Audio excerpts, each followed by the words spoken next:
Alright, listen. Horror games are everywhere now. Jump scares, dark hallways, something is behind you moments. We've seen it all. But today, we're going off the usual path. No Outlast, no Resident Evil, no Silent Hill. Instead, we're looking at 22 horror games you probably never played, but absolutely should. These are the weird ones, the underrated ones, the ones that slipped through the cracks, but are actually way better than half the mainstream stuff.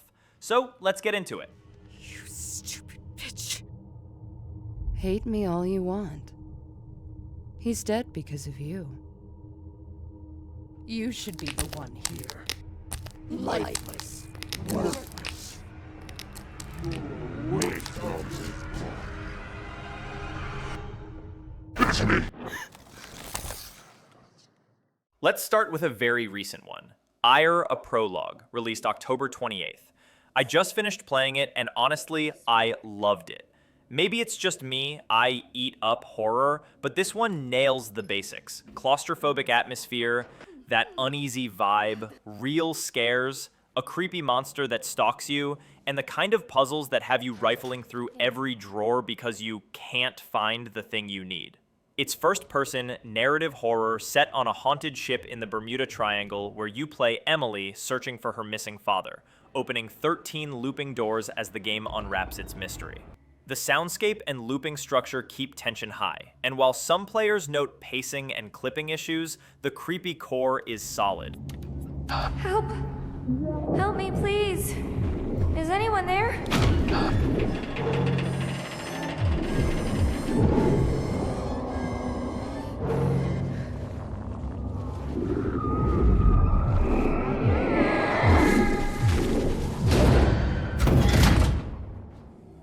A Quiet Place: The Road Ahead takes the movie's core idea, silence is survival, and turns it into a slow, nerve-shredding gameplay loop. Every movement, every creak, every careless misstep feels like it could summon death from the shadows. Instead of flooding you with monsters, the game relies on dread and restraint, letting the world's stillness do the work. Its story blends personal struggle with pure survival, and the sound design forces you to constantly think before acting. It's not about running or shooting, it's about staying unnoticed, which makes it far scarier than most loud, chaotic horror games.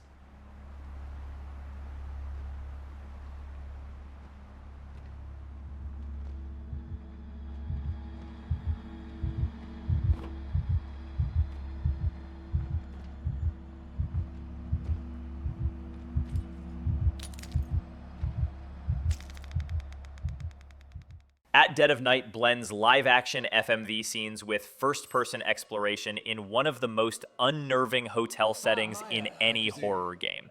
The antagonist, Jimmy, isn't a supernatural creature.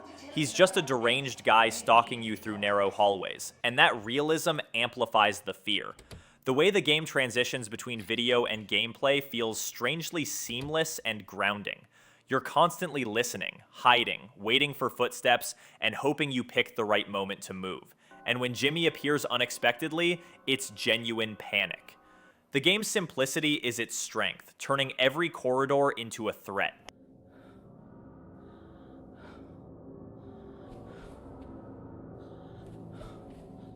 It's just his comedy routine. It's his sense of humor. Oh, I'm sorry if you've been offended. Excuse me! Blair Witch takes the movie's mythology and shifts it into a psychological descent shaped by your character's trauma. The forest setting is the real star here. It twists, repeats, and warps your sense of direction until you begin doubting your own memory.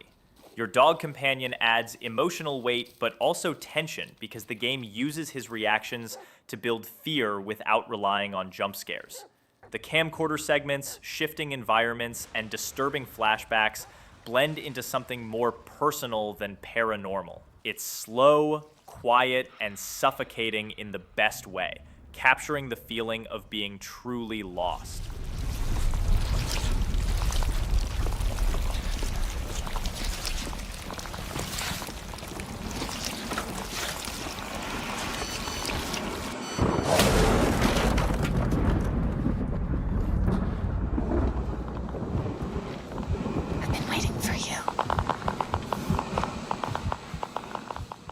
Prognostic delivers a different flavor of horror, occult investigation mixed with ritualistic puzzles that make you feel like you're genuinely dealing with forces you shouldn't be touching.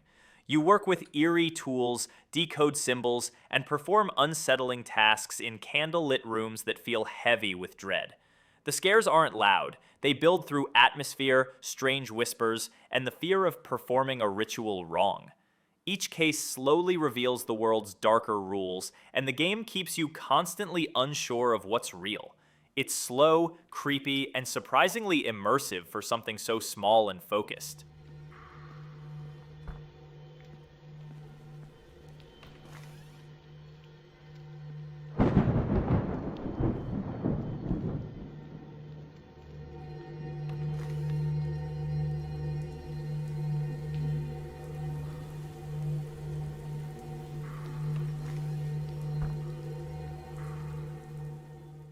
Gylt looks gentle at first, almost like a dark animated film, but it quickly turns into a quiet, heavy story about fear, guilt, and the things we try to avoid.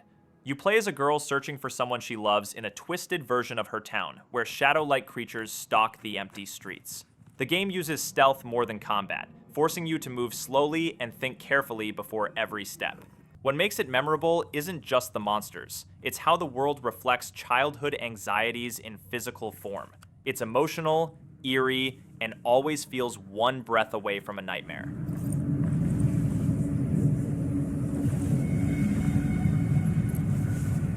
Emily vanishes. And the day she shows up again, all these monsters come with her. What does this all mean? Where was she?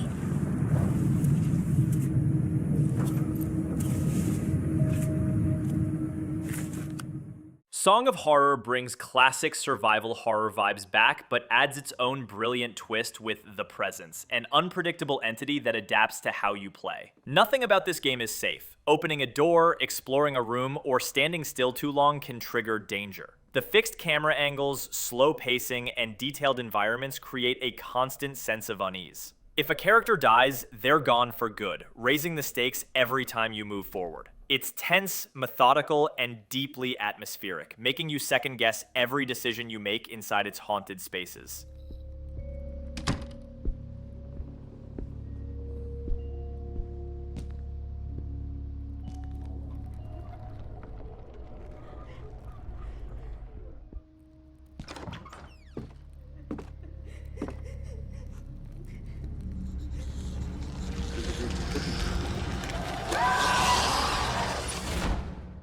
The Bridge Curse games dive into Taiwanese urban legends and campus ghost stories, giving the horror a cultural twist you don't see often.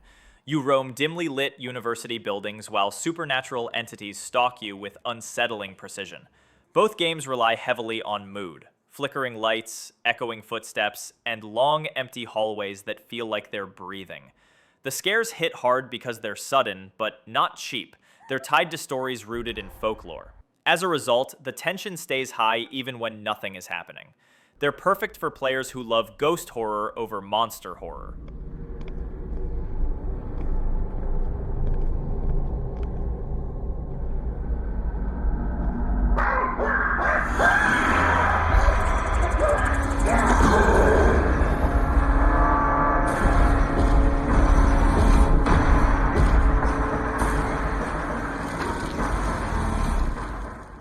Slitterhead comes from the mind behind Silent Hill, but instead of psychological dread, it leans into bizarre body horror and aggressive action. The world is filled with twisted creatures hiding behind human faces, and the game embraces a strange, almost dreamlike style that feels unpredictable in every scene. Even though it's faster and louder than typical horror, it still keeps that uneasy tone where anything could suddenly shift into something grotesque.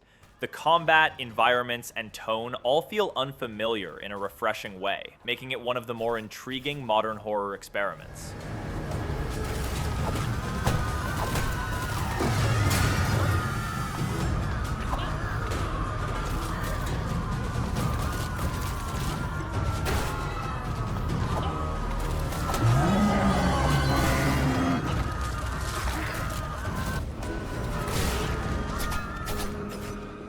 Bramble plays like a dark Nordic fairy tale where beauty and horror sit right next to each other. You control a small boy exploring a world full of folklore creatures, many of them tragic, unsettling, or outright terrifying. What makes the game powerful is how seamlessly it shifts from peaceful landscapes to disturbing, traumatic encounters. Every creature feels handcrafted to be both magical and horrifying. The story hits emotional notes you don't expect, and the presentation makes the world feel alive, ancient, and quietly hostile. It's haunting in a way that stays with you long after finishing.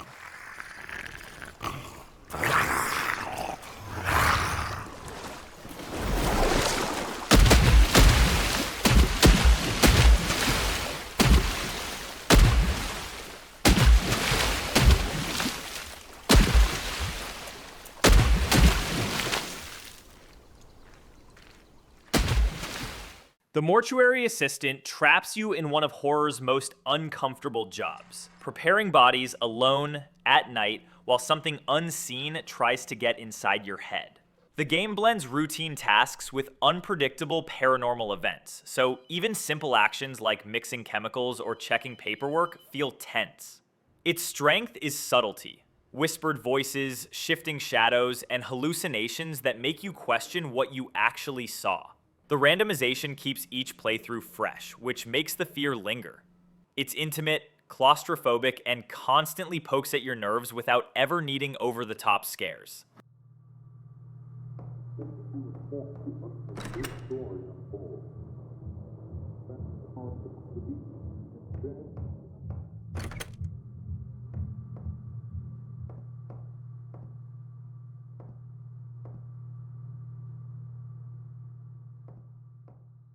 Signalis mixes retro survival horror with a layered sci-fi story that feels cryptic, emotional, and unsettling in a way few games pull off.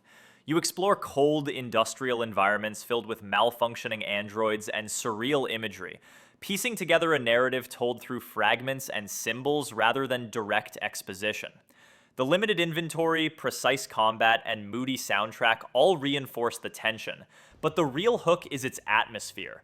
A blend of loneliness, obsession, and cosmic dread. It's the kind of horror that doesn't shout. It burrows into your mind slowly and stays there.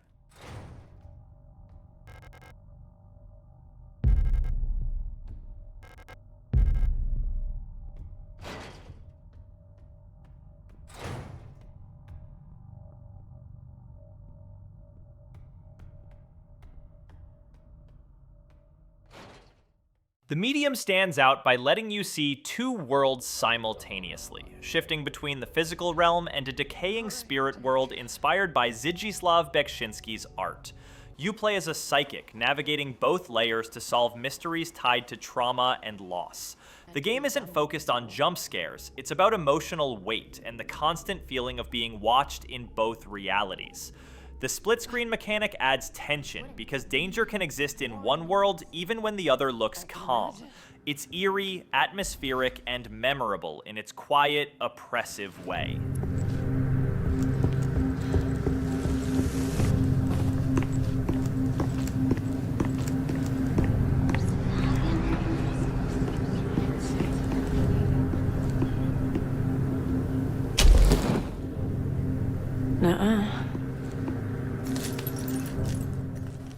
Tormented Souls 2 continues its tribute to classic survival horror with fixed camera angles, environmental puzzles, and grotesque enemies lurking in dimly lit spaces. The game leans into a gothic tone with eerie architecture and unsettling medical imagery, creating a constant sense of dread. Resource management matters, so every bullet and healing item feels valuable. The story dives deeper into disturbing rituals and twisted histories, keeping you engaged through mystery rather than shock value. It's a faithful modern revival of old-school horror, capturing that slow, methodical tension fans still crave.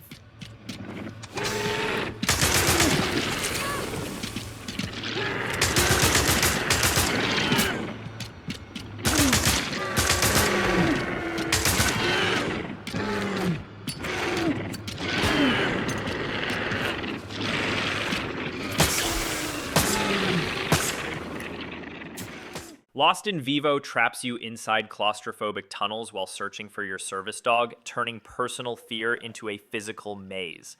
Inspired by Silent Hill's psychological style, the game uses cramped spaces, distorted audio, and subtle visual glitches to keep you uneasy. As you go deeper underground, environments shift into surreal, oppressive nightmares that reflect the character's anxieties. The pacing is slow but intensely atmospheric, and the constant barking in the distance becomes both a guide and a source of stress. It's haunting, raw, and surprisingly emotional for such a minimalist horror experience.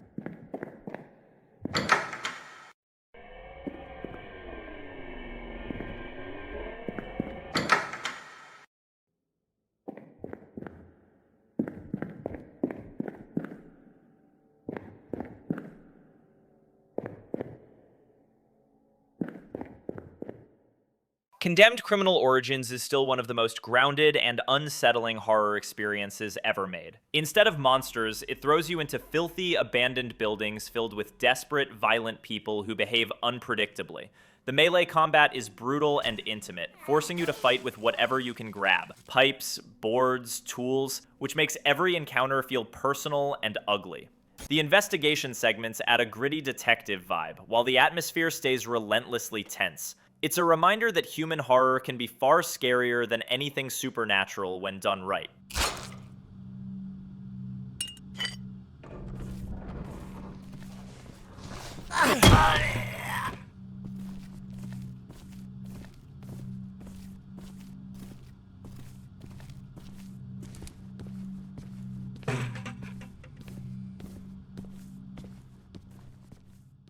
Visage is a masterclass in psychological horror, taking the slow, suffocating dread of PT and stretching it into a full, punishing experience. You explore a house that feels alive, where shadows move, lights flicker, and every sound makes you stop and listen. The game gives you almost no direction, so discovering the story becomes part of the terror. Its scares are rarely loud. They're quiet, cruel, and timed with unnerving precision. Long hallways, subtle changes, and the sense that you're never actually alone make this one of the most haunting games of the last decade.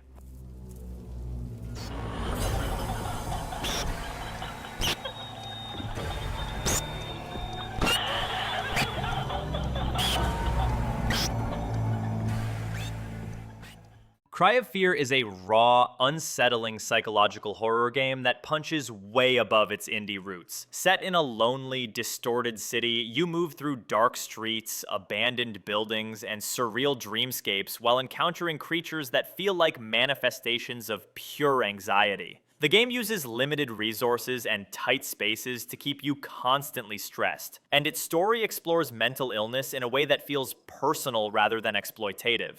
Despite running on the Half-Life engine, it delivers moments of fear many modern titles can't match. It's bleak, immersive, and brutally atmospheric.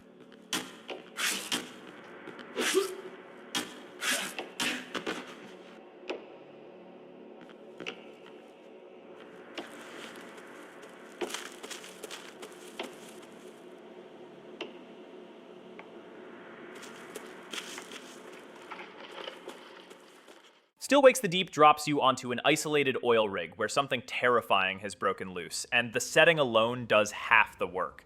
The constant storms, groaning metal, and cramped hallways make the place feel like it's collapsing around you. You have no weapons, just your instincts, so every escape becomes a frantic scramble through flooding rooms and shaking platforms. The game leans hard into environmental tension, using sound and lighting to make you feel trapped and powerless. It's a slow, suffocating descent into industrial horror that never gives you a moment to relax.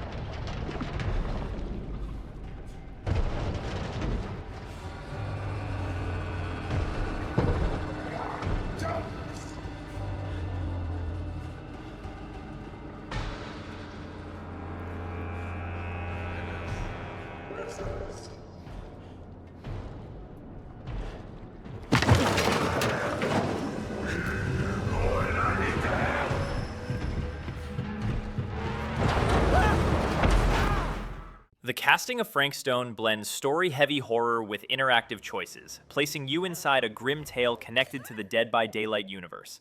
You follow a group of characters whose lives slowly unravel as they get entangled with the disturbing legacy of Frank Stone. The game focuses on tension rather than non-stop scares, building dread through conversations, discoveries, and the sense that violence is always moments away.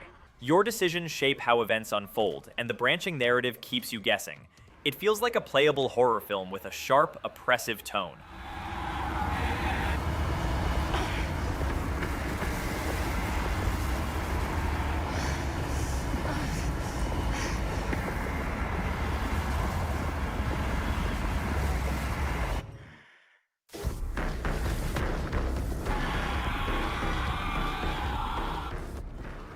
The Quarry captures the chaotic energy of a summer camp slasher, letting you control a cast of teenagers who make all the wrong decisions at the worst possible times.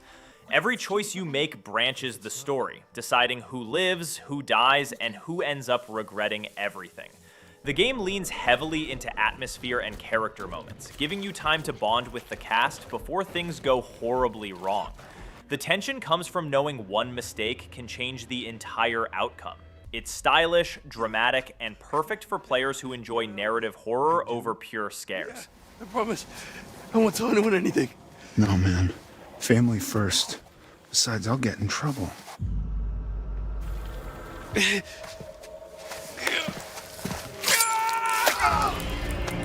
Ow! You stabbed me! Yeah, fucking hurts, don't it? I ain't never been stabbed before.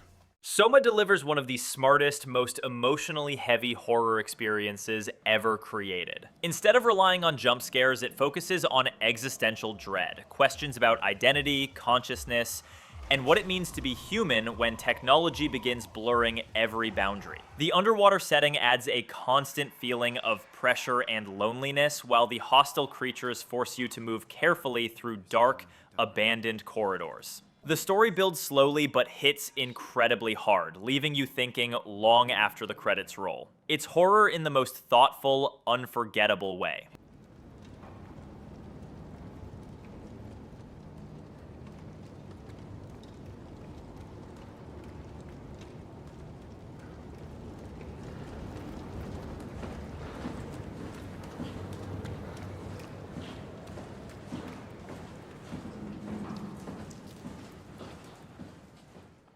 And that's it. 25 horror games you probably never played, but definitely should. Let me know in the comments which one you're brave enough to try first, and if you want a part 2, you know what to do. Thanks for watching, and I'll see you in the next one.